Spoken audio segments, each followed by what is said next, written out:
29 जुलाई 1973 Winchester county New York में एक लड़का पैदा हुआ। जब वो सिर्फ 5 साल का था तो वो अपने स्कूल में एक कुर्सी पर चढ़ा, ऊपर टेबल पर पड़े क्रेयॉन्स निकालने के लिए, लेकिन वो कुर्सी से सीधा फिसल गया और उसका सर जोर से हीटर पर गिर गया। उसके बाद से जब भी वो पढ़ाई करता उसे कोई भी कॉन्सेप्ट समझने में बहुत दिक्कत आती, और उससे भी दुख की बात यह है कि 12 साल तक आते आते उसे सेम जगह पर 3 बार चोट लगी, जिसकी वजह से उसे माइग्रेन आने लगे। कई बार ऐसा होता कि चलते चलते उसका बैलेंस बिगड़ जाता। उसे नॉर्मल रीडिंग सीखने में एक नॉर्मल बच्चे के कंपैरेटिवली 3 साल एक्स्ट्रा लगे। इस बच्चे को कॉन्सेप्ट समझाने के लिए क्लास टीचर को स्लो पढ़ाना पड़ता, जिसकी वजह से बाकी बच्चे उसे बहुत बुली करते। बच्चों को रोकने के लिए एक बार टीचर ने कहा, सब शांत हो जाओ, कोई से तंग नहीं करेगा, ये एक ब्रोकन ब्रेन वाला बच्चा है। टीचर ने अपनी तरफ से तो कोशिश करी थी कि बच्चे उसे तंग ना करे, लेकिन उसने गलत तरीके से बच्चों का मुंह चुप करवाया, और इसके बाद से इस बच्चे की लाइफ और हेल हो गई, क्योंकि इसके बाद से सब उसे इसी नाम से बुलाने लग गए, ब्रोकन ब्रेन किड। इसके हॉस्पिटल में बहुत से टेस्ट करवाए गए, लेकिन उसके बावजूद चीजें ठीक नहीं हुई। जैसे ही ये पढ़ता इसका सर दर्द से शुरू हो जाता, जिसकी वजह से इसने मोटी स्कूल की बुक्स किनारे रख दी और एक्समैन कॉमिक्स को उठा लिया। जिन्हें नहीं पता, एक्समैन एक popular super hero comic series है जिसमें म्यूटेंट्स होते हैं, ऐसे लोग जिनमें जन्म से ही अलग अलग सुपर पावर्स होती है, लेकिन सोसाइटी उन्हें समझ नहीं पाती, जिसकी वजह से बाकी लोग उनसे दूर रहते या फिर बहुत डरते। जिम को लगा कि उसके साथ स्कूल में एग्जैक्टली ऐसा ही हो रहा है, और उसे लगा कि वो भी एक म्यूटेंट ही है। कॉमिक में एक कैरेक्टर है प्रोफेसर चार्ल्स, जिनका एक बोर्डिंग स्कूल होता है जिसका पूरा नाम Xavier school for gifted youngster था। कहानी के हिसाब से ये स्कूल वेंचेस्टर न्यूयॉर्क के एक बड़े मेंशन में छुपा हुआ था, क्योंकि जिम भी वेंचेस्टर में ही था। तो उस वक्त उसे लगता था कि यहीं पर ये स्कूल होना चाहिए, और उसे लगता कि उस स्कूल में वो अपने ब्रोकन ब्रेन को सुपर पावर में कन्वर्ट कर सकता है। इसीलिए वो स्कूल को ढूंढता रहता, लेकिन उसे कभी भी वो स्कूल नहीं मिला। जब ये कॉलेज में पहुंचा तो कॉलेज का पहला साल इसके लिए एक नाइटमेयर था, क्योंकि पहले साल में ही उसे बायोलॉजी का एक चैप्टर पढ़ने में 7 घंटे लग जाते। सेमेस्टर खत्म होते होते उसे हर सब्जेक्ट में C- मिल रहा था, जिसका मतलब था कि अगर उसने अगले सेमेस्टर्स में अच्छा नहीं किया तो उसे कॉलेज से निकाला जा सकता है। एक दिन ये अपने दोस्त के घर गया, जहाँ पर उसे उसके दोस्त के पापा मिले, जो कि एक रिटायर्ड इंजीनियर थे। जब उन्होंने इसकी कहानी सुनी तो वो अपने लाइब्रेरी गए, वहाँ से काफी सारी किताबें निकाली और इसके हाथ में थमा दी और कहा, इन सब किताबों को पढ़ ले, इसके बाद तू अपना दिमाग कंट्रोल कर पाएगा। जिम ने एक एक करके उन सारी किताबों को पढ़ना स्टार्ट किया। टोनी बुजान की मेमोरी बुक्स, हैरी लोरेन की निमोनिक्स ट्रिक, रिट्रीवल प्रैक्टिस पे लेटेस्ट रिसर्च पेपर्स। हर बार जब भी वो एक नई ट्रिक सीखता उसे उसी रात प्रैक्टिस करता, जैसे कि वो मेमोरी पैलेस सीखता, और कई आइटम्स याद करने के लिए वो ये इमेजिन करता कि वो अपने हॉस्टल में जा रहा है और हर एक आइटम एक डिफरेंट लोकेशन पर पड़ा है। इसके साथ साथ उसने चंकिंग सीखी, टीच बैक रूल सीखा और ना जाने क्या कुछ, जिसकी वजह से हुआ ये कि उसके C- ग्रेड्स A में कन्वर्ट हो गए। सारे क्लासमेट्स ने नोटिस किया कि ये ब्रोकन ब्रेन किड अचानक से सुपर हीरो कैसे बन गया। लोग पिज्जा के स्लाइसेस देकर उसे स्टडी टिप्स मांगने लग गए, और सबसे अच्छी बात, अब उसे कोई भी ब्रोकन ब्रेन किड नहीं बोल रहा था। इसके बाद जब इसका डिप्लोमा कंप्लीट हुआ तो ये लॉस एंजलिस शिफ्ट हो गया और इसने एग्जाम प्रिपरेशन का बिजनेस स्टार्ट कर दिया। दिन में ये हाई स्कूल को कोल्ड कॉलिंग करता और कहता, मैम, हमारे SAT प्रेप पैकेजेस से आपके बच्चे टॉप स्कोर लाएंगे। पैसे बचाने के लिए बुक स्टोर के पीछे इसने एक बहुत ही छोटा कमरा $50 पर किराए पर लिया था। इस बच्चे का नाम था जिम क्विक, जिन्होंने ये बहुत ही फेमस बुक भी लिखी है। और जब ये इसी बुक स्टोर के पीछे रह रहे थे तो इन्होंने क्विक रीडिंग डेमो क्लासेस शुरू करी, जो कि 6 स्टूडेंट्स के साथ स्टार्ट हुई थी, लेकिन चलते चलते अब पूरे हॉल इन्हें सुनने आते हैं। 1999 में एक क्लास में एक लेडी आई जिसका नाम था लॉरेन डॉनर, जो कि उस टाइम 20th सेंचुरी फॉक्स के लिए एक्समैन मूवी प्रोड्यूसर की असिस्टेंट निकली। डेमो देख के वो इतनी इंप्रेस हो गई कि सीधा जिम को फॉक्स के हेडक्वार्टर्स बुला लिया। फॉक्स ऑफिस में जिम ने सीनियर स्टाफ के लिए 2 आवर मेमोरी ट्रेनिंग ली। वहाँ पर सबको 50 वर्ड साइमल्टेनियसली याद करके दिखाए और उन्हें रिकॉल भी किया। इस प्रेजेंटेशन के बाद जिम को बहुत जल्दी हायर कर लिया गया। जिम क्विक को काम दिया गया कि उसे ह्यू जैकमैन, हैली बेरी और माइकल फैसबेंडर जैसे हीरोज को स्पीड रीडिंग सिखानी है, ताकि ये लोग जो बार बार अपनी स्क्रिप्ट भूल रहे थे वो अपनी 20 पेज की स्क्रिप्ट 10 से 15 मिनट में रिवाइज कर पाए। इन सारे इवेंट्स के बाद ये ब्रोकन ब्रेन वाले किड ने 2013 में गूगल में स्पीच दी। 2014 में नाइकी ने इसे अपने ऑफिस बुलाया ब्रेन बूट कैंप के लिए। रिचर्ड ब्रांसन, जो कि वर्जिन के मालिक हैं, उन्होंने 2015 में इन्हें सोशल एंटरप्रेन्योर इवेंट के लिए बुलाया। और सबसे बड़ा इवेंट हुआ मार्च 2015 में, जब स्पेसएक्स के HR एग्जीक्यूटिव ने जिम को गूगल टॉक देते हुए सुना और अपने 80 रॉकेट इंजीनियर्स की मदद करने के लिए जिम को कैलिफोर्निया वाले स्पेसएक्स हेडक्वार्टर पर बुला लिया। और इस स्पीच में इलॉन मस्क भी बैठे थे, और इसके बाद बहुत सालों तक इन्हें इलॉन मस्क का ब्रेन कोच कहा गया। लेकिन 2020 में किसी ने ये ट्वीट किया, और जब दोबारा से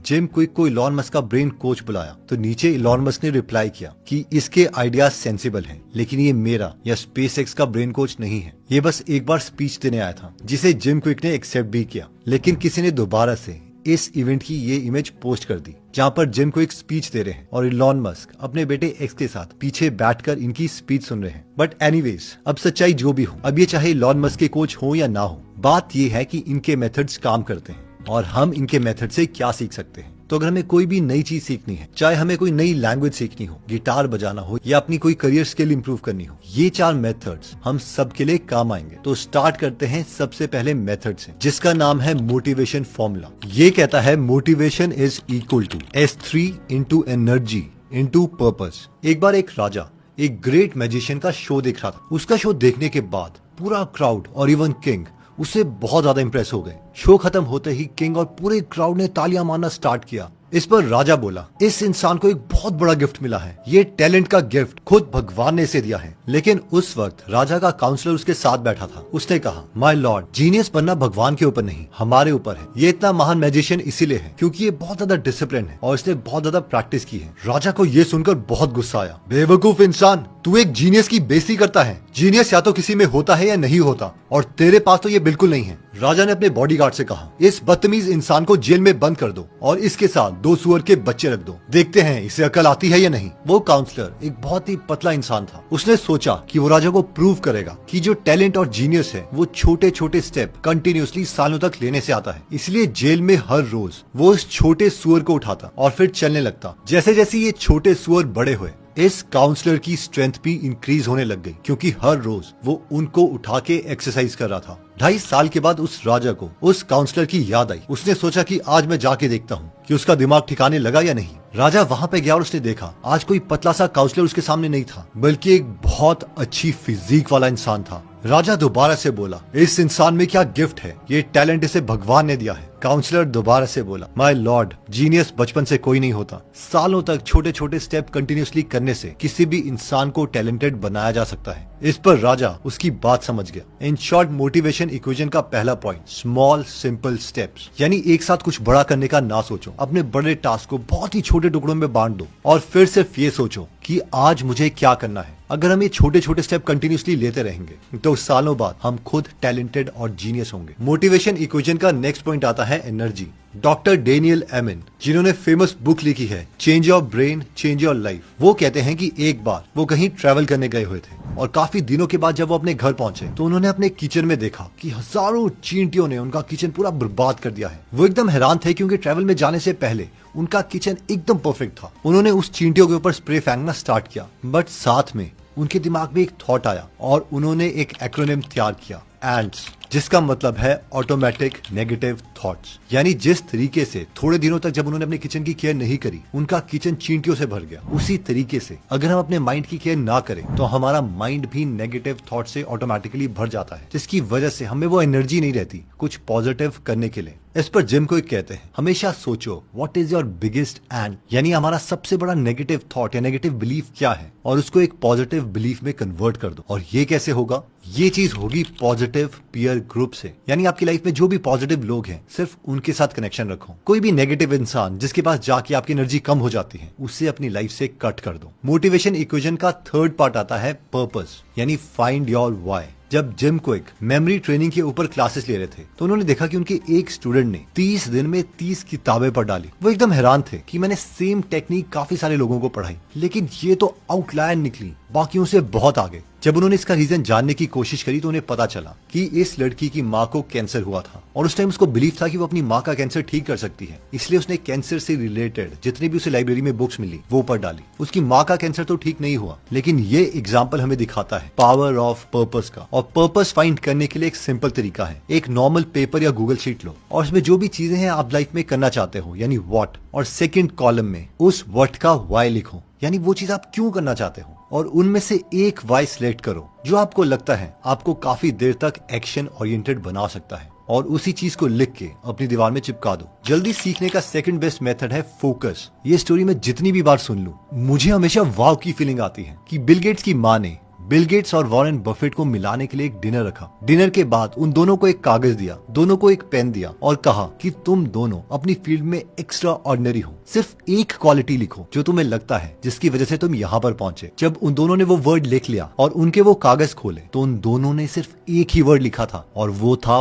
फोकस। इन शॉर्ट, जब हम अपनी सारी एनर्जी एक जगह पर कॉन्सेंट्रेट कर देते हैं तो वो चीज एक्स्ट्रा ऑर्डिनरी रिजल्ट देती ही है। और फोकस के लिए 4 मेथड्स। सबसे पहला है मिनिमाइज डिस्ट्रैक्शन। इस डिस्ट्रैक्शन को हटाने के लिए हमें सिर्फ इंटरनेट को बंद करना है, फोन को उठाना है और दूसरे कमरे में रख देना है। उसके बाद जो आपका क्वालिटी ऑफ वर्क है वो बहुत ज्यादा इंप्रूव हो जाएगा। फोकस का सेकंड मेथड है कि practice doing one thing at a time. Multitasking से कोई भी सक्सेसफुल नहीं हुआ। कोई भी ऐसा आईआईटी का स्टूडेंट नहीं है जिसने आईआईटी क्रैक किया हो और उसी ही साल उसने रणजी ट्रॉफी भी जीती हो। फोकस करने का तीसरा तरीका है प्रैक्टिस कंट्रोल्ड ब्रीदिंग, जिसमें हम 4-7-8 मेथड यूज कर सकते हैं। यानी 4 सेकंड तक इनहेल करो, 7 सेकंड तक अपनी ब्रेथ को रोक दो और उसके बाद एक्सहेल करने के लिए 8 सेकंड यूज करो। इन तीनों स्टेप से हमारा हार्ट रेट कम हो जाएगा, जिसकी वजह से जो हमारा मंकी माइंड है हजारों थॉट्स हमें दे रहा है वो स्लो डाउन हो जाएंगे। जल्दी सीखने का नेक्स्ट बेस्ट मेथड है टीच व्हाट यू लर्न। ये पिरामिड हम सबने देखा है कि अगर हम किसी को सिखाते हैं तो हम खुद बहुत जल्दी उस चीज को सीख जाते हैं। जब हम किसी को कॉन्सेप्ट पढ़ा रहे हैं तो हमें कुछ बातों का ध्यान रखना है।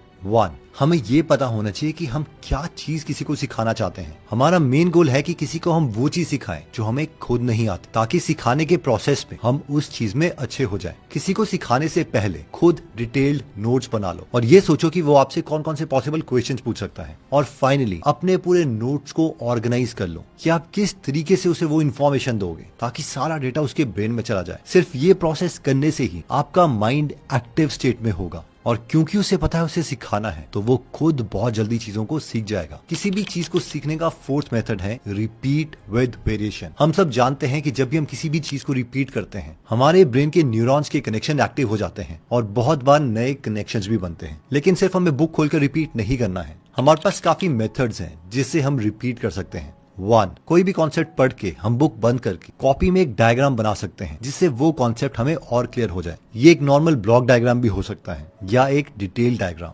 सेकंड तरीका रिपीट करने का है रिटन रिव्यू, यानी बुक को बंद करके हमने जो भी सीखा है उसे खुद लिख सकते हैं, उसे खुद समराइज कर सकते हैं कि एग्जैक्टली कौन सा कॉन्सेप्ट हमने सीखा है। इसके साथ साथ जितने ज्यादा इमोशन और अपनी लाइफ के साथ उस डेटा को हम कनेक्ट करेंगे उतनी ज्यादा हमारी लर्निंग होगी। तो एक बार पूरी वीडियो मैं आपके लिए समराइज कर देता हूँ। हमने स्टार्ट किया था जिम क्विक की स्टोरी से कि 3 बार चोटें लगने के बावजूद, ब्रोकन ब्रेन टॉन्ट्स होने के बावजूद उन्होंने डिसाइड किया कि वो सब चेंज करेंगे। और उनकी लाइफ में टर्निंग पॉइंट तब आया जब उनके फ्रेंड के पापा ने उन्हें बुक्स दी। उन्होंने सिर्फ वो बुक्स नहीं पढ़ी बल्कि लाइफ में एक्चुअल में एक एक करके उन्हें टेस्ट किया और फाइनली उनकी लाइफ इंप्रूव होने लग गई। लाइफ में चीजें जल्दी सीखने के लिए उन्होंने 4 मेथड्स दिए, जिसमें सबसे पहली चीज थी motivation formula, S3 into energy into purpose. यानी सबसे पहले चीजों को बहुत छोटे स्टेप्स में तोड़ दो। खुद की एनर्जी रिटेन करने के लिए नेगेटिव थॉट्स अपने से हटा दो, जिसका परफेक्ट सोल्यूशन है कि नेगेटिव लोग अपनी लाइफ से हटा दो। और फाइनली तीसरी चीज थी पर्पस, यानी कि व्हाई। एक शीट में व्हाट लिखो, हमें अचीव क्या करना है, और इसके साथ लिखो व्हाई,